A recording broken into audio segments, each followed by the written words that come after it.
Saudi అరేబియాలో March 11న Saudi flag day celebrate చేసుకుంటారు. యాక్చువల్గా 1937లో సౌదీ ఫ్లాగ్ ఇన్వెంట్ చేశారు. చూస్తున్నది సౌదీ ఫ్లాగ్. ఇందులో అరబిక్లో లా ఇలాహా ముహమ్మద్ రసూలల్లా అని రాసి ఉంటుంది. దీని మీనింగ్ వచ్చేసరికి there is no God but Allah, Muhammad is the messenger of Allah అని ఉంటుంది ఇంగ్లీష్ ట్రాన్స్లేషన్లో.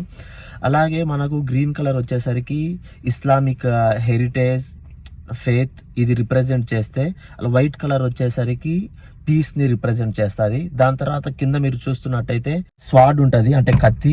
ఇది వచ్చేసరికి సెక్యూరిటీ, సేఫ్టీ ఇది రిప్రజెంట్ చేస్తుంది. సౌదీ ఫ్లాగ్ డే రోజు అయితే హైవే మొత్తం ఫ్లాగ్స్తో అరేంజ్ చేస్తారు. చూడండి, ఈ విధంగా మొత్తం అరేంజ్ చేస్తారు. పెద్ద పెద్ద బిల్డింగ్స్లో, అలాగే కొన్ని షాపింగ్ మాల్స్లో మొత్తం ఫ్లాగ్ మొత్తం అరేంజ్ చేసి ఉంటారు. ఇలాంటి మరిన్ని ఇన్ఫర్మేషన్ కోసం మన ఛానల్ సబ్స్క్రైబ్ చేయండి. సరే, మరి ఉంటా. నెక్స్ట్ వీడియోలో కలుద్దాం. Bye bye.